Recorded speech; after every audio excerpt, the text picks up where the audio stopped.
नमस्कार, आप सभी का एक बार फिर से स्वागत है हमारे ऑन द वे चैनल में आप सबका। और हम जैसे कि इस ब्रह्मचर्य बुक को पढ़ते आ रहे हैं अभी तक। ये बुक है हमारी ब्रह्मचर्य, ये आप देख सकते हैं। ठीक, इस बुक को पढ़ते आ इसमें जो लास्ट वीडियो में हमने जो पढ़ा था वो था हमारा हस्त मैथुन रोकने के उपाय, कि हम किन किन उपायों से अपने हस्त मैथुन को रोक सकते हैं। तो हमारा जो आज का जो हेडिंग है वो है स्वप्न दोष से बचने के उपाय। तो आइए हम आज इसको पढ़ते हैं। इसकी हेडिंग है इसकी मानसिक चिकित्सा।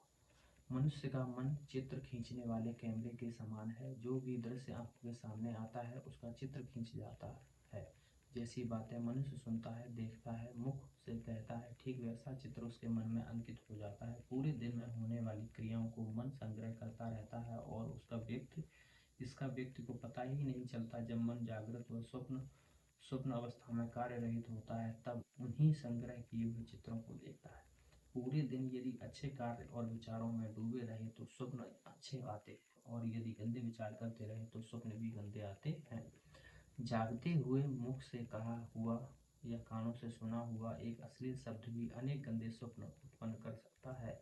जो गंदे स्वप्न या स्वप्न दोष से बचना चाहते हैं उन्हें चाहिए कि दिन में सावधान रहें, बुरे विचारों को मन में न आने दें। रात को स्वयं बचा रहेगा। यदि कोई व्यक्ति जो ब्रह्मचर्य से रहता है वह कुछ दिन या एकाध मास कुसंग में रह जाए, गंदी बातें कहे, सुने व देखे, तो उसका मन गंदे विचारों का स्थान बन जाएगा।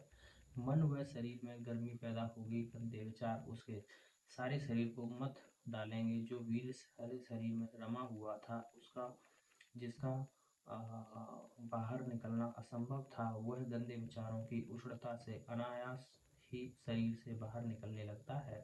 वीर की अधोगति हो जाती है। वीर पतला पड़ जाता है और नीचे की ओर बहने लगता है। जिस प्रकार दूध को मथने से घी बाहर आ जाता है, उसी प्रकार दुष्ट विचारों का प्रहार तलवार आदि शास्त्रों से भी अधिक घातक तथा भयंकर है। वीर के लिए शुद्ध और पवित्र विचारों से बढ़कर कोई सहायक नहीं। जागृत अवस्था में जिसे हम विचार कहते हैं, सोते हुए वे सब स्वप्न का रूप धारण करते हैं। दिन में गंदे विचारों के कारण काम अग्नि भड़कती है, उसके कारण रात को स्वप्न दोष हो कर ही रहता है। निद्रा की स्वप्न दोष को रोकने में अहम भूमिका है। जिसे वीर रक्षा करनी है और स्वप्न दोष से बचना है, उसे जल्दी सोने और जल्दी जागने का अभ्यास अवश्य डालना चाहिए। 10 बजे से पहले सो जाना चाहिए और 4 बजे से पहले उठ जाना चाहिए, क्योंकि स्वप्न दोष प्राय रात्रि के अंतिम प्रहर में ही होता है। जैसे बाल्यावस्था नष्ट हो जाने से संपूर्ण जीवन दुखमय बन जाता है, वैसे ही प्रातः काल खराब कर देने से पूरा दिन दुखमय हो जाता है। मन की शक्ति इतनी महान है कि इसके सामने बड़ी से बड़ी शक्तियां घुटना टेक देती हैं। जैसे हमारे पूर्वज मनोबल की महान शक्ति को जानते थे, जिनके शरीर में केवल अस्थि मात्र शेष थे। ऐसे मनोबल के भंडार तपोनिधि ऋषि मुनियों ने महापराक्रमी पुरुषों को भी परास्त किया था। यह सब मनोबल का ही चमत्कार था। जब मन की शक्ति इतनी बढ़ जाएगी तब आप स्वप्न दोष आदि दोषों से सहज में ही छुट्टी पा जाओगे। धार्मिक कृत्य, धार्मिक निष्ठा, ईश्वर भजन, पाप कर्मों का भय, महात्मा गांधी पुरुषों की सत्संग, अपनी मृत्यु का स्मरण और अपने जीवन का उच्च ध्येय रखने से मन की शक्ति बढ़ती है। कुसंग त्याग। अगली हमारी हेडिंग है कुसंग त्याग। कुसंगति, गपशप, नाटक, सिनेमा, उपन्यास परित्याग कर देना चाहिए। नंबर 2, विपरीत लिंग वालों से अधिक नहीं मिलना चाहिए।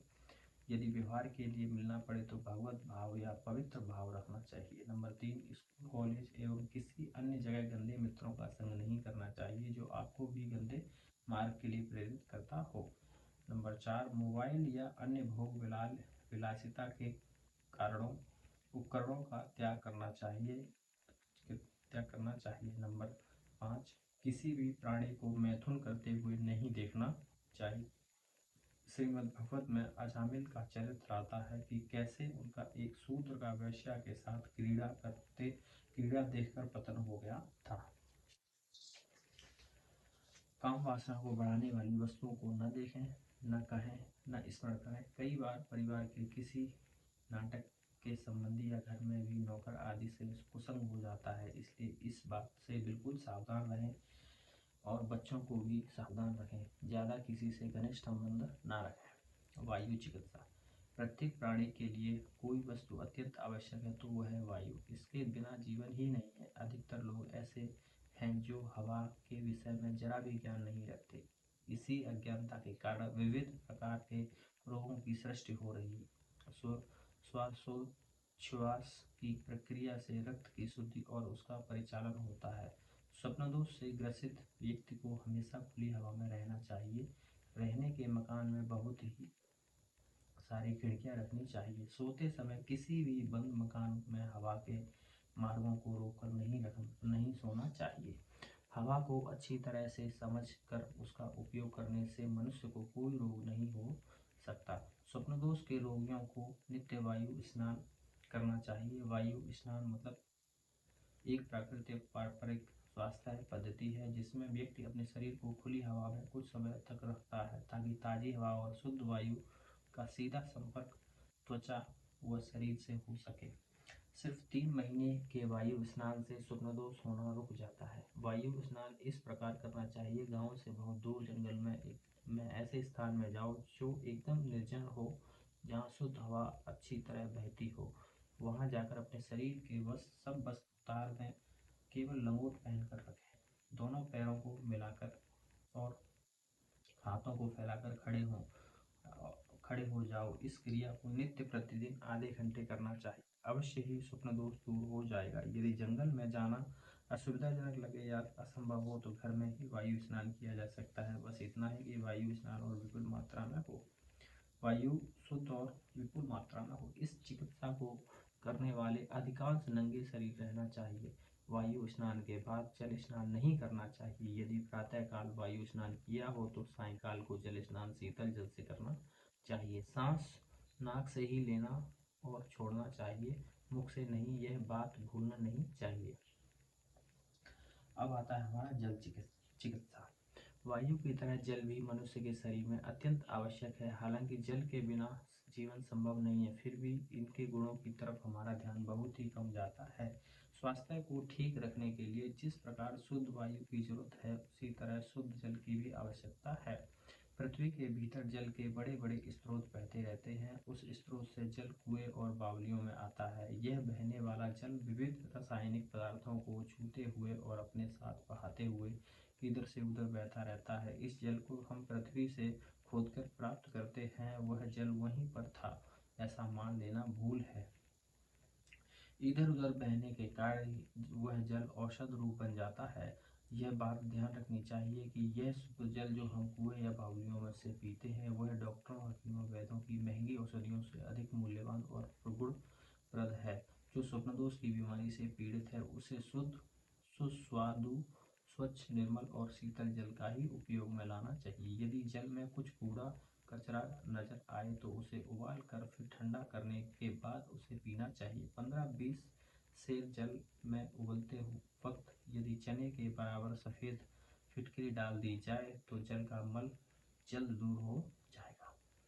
स्वप्नदोष वालों को मृदु जल ही पीना चाहिए। जल को पहचानने का यह तरीका है कि जिस जल में साबुन मसलने से झाग न उठे उसे कठोर समझना चाहिए। पानी अत्यंत धीरे धीरे पीना चाहिए। उस समय यह विचार करना चाहिए कि मैं इस जलपान से स्वप्नदोष को हटा रहा हूँ और यह मेरे रोग के लिए ईश्वरीय औषधि है। औषधि चिकित्सा। कुछ मामले में स्वप्नदोष की मात्रा इतनी बढ़ जाती है कि हर दूसरे दिन या हफ्ते में कई बार हो जाता है। यह बड़ी विचारणीय स्थिति और नियमित प्रकृति उपचार के साथ कभी कभी आयुर्वेदिक वैद्य से मिलकर उनसे चिकित्सा करवानी चाहिए या आयुर्वेदिक या औषधियाँ लेनी चाहिए। अब आता है हमारा प्राकृतिक चिकित्सा। वैद्यों द्वारा अनुभूत कुछ प्राकृतिक चिकित्सा के कारगर नुस्खे इस प्रकार हैं।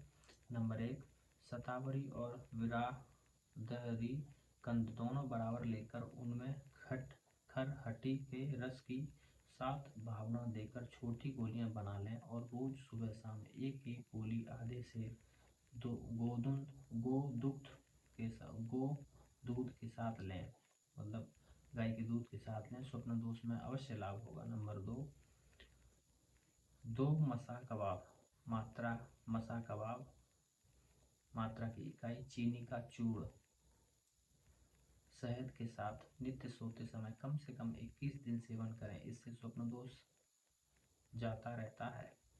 नंबर 3 इसबगोल की ताज़ा भूसी 1 तोला, सिंघाड़ा सूखा 1 तोला और सिंघाड़ा सूखा 2 तोला, दोहारा 4 तोला और देसी शक्कर की मिश्री 7 तोला लेकर चूर्ण बना लें। रोज 1 तोला प्रातः काल गाय के दूध के साथ 7 दिन तक सेवन करें, इससे अवश्य लाभ होगा। इन दिनों में नमक नहीं खाना चाहिए। नंबर 4 अशोक की छाल 2 तोला लेकर पाव भर पानी में उबालो, फिर उसे छान लो। आधा तोला शहद मिलाकर सेवन करो। नित्य प्रातः कई दिन सेवन करने से स्वप्न दोष चला जाता है। नंबर 4 चौब चीनी का चूर्ण 1 तोला, घृत 1 तोला और 1 तोला मिश्री को मिलाकर नित्य प्रातः सेवन करें। गुड़, तेल, मिठाई, मिर्च और मादक द्रव्यों से परहेज करें। चौब चीनी को चीन शतावरी, चीन मूल या कभी कभी चीन की जड़ भी कहा जाता है। यह एक औषधीय बेल होती है जिसकी जड़ विशेष रूप से उपयोग में लाई जाती है। नंबर 6 त्रिफला 3 तोला, पच का चूर्ण 1 तोला, पुराना गुड़ 4 तोला। इन सबको पीस कर गोली बना लें। प्रातः और सायंकाल एक एक गोली ठंडे पानी के साथ सेवन करें। नंबर 7 बबूल की कौंपले खाकर ऊपर से ठंडा पानी पी लें। 2 हफ्ते सेवन से लाभ होगा। नंबर 8 सहदेई की जड़ का महीन चूर्ण गौ दूध में डालकर कुछ दिन तक सेवन करें। नंबर 9 शिलाजीत शुद्ध 3 रत्ती और बंग भस्म 1 रत्ती शहद के साथ सेवन करके ऊपर से मिश्री मिलाकर गौ दूध सेवन करने से स्वप्न दोष नष्ट हो जाता है। 40 दिन तक सेवन करके देखें। नंबर 10 सूखा धनिया और सफ़ेद शक्कर दोनों मिश्रण करके चूर्ण बना लें। रोज 6-7 ग्राम चूर्ण शीतल जल के साथ सेवन करें। 5 सप्ताह प्रयोग करना चाहिए। नंबर 11 पानी की सूखी हुई काई का चूर्ण बनाकर मिश्री मिलाकर रख लें। नित्य 6 से 7 ग्राम गोदूध के साथ सेवन करने से स्वप्न दोष दूर होता है। नंबर 11 पोटेशियम ब्रोमाइड 30 ग्राम इतनी ही मात्रा में के पानी में नित्य 10 से 12 दिन तक सेवन करने से लाभ होता है। नंबर 11 कैम्फर मोनो ब्रोमाइड 5 ग्राम 2.5 तोला पानी के साथ नित्य सेवन करने से भी स्वप्न दोष दूर होता है। इन औषधियों के अतिरिक्त भी यदि औषधियों को लेने की आवश्यकता जान पड़े तो किसी वैद्यक ग्रंथ से मदद लेनी चाहिए अथवा किसी योग्य विश्वसनीय वैद्य से मिलकर रोग की दवा करानी चाहिए। तो ये हमारा था आज का जो था स्वप्न दोष से बचने के उपाय, जिसमें प्राकृतिक के बारे में बताया गया, औषधियों के बारे में बताया गया, जल के बारे में बताया गया, ठीक है, वायु के बारे में बताया गया। कुसंग भी नहीं करना चाहिए जिससे गलत संगति जिसको बोलते हैं, और मानसिक जो हमारी मन है उसको हमें एकदम अपना सही रखना चाहिए मन स्थिति। तो आज के वीडियो में बस इतना ही। अब नेक्स्ट वीडियो जो हमारा आने वाला है तो तृतीय खंड हमारा नेक्स्ट वीडियो में आएगा, ठीक है। तो मिलते हैं अगले वीडियो में जो हमारा तीसरा खंड है।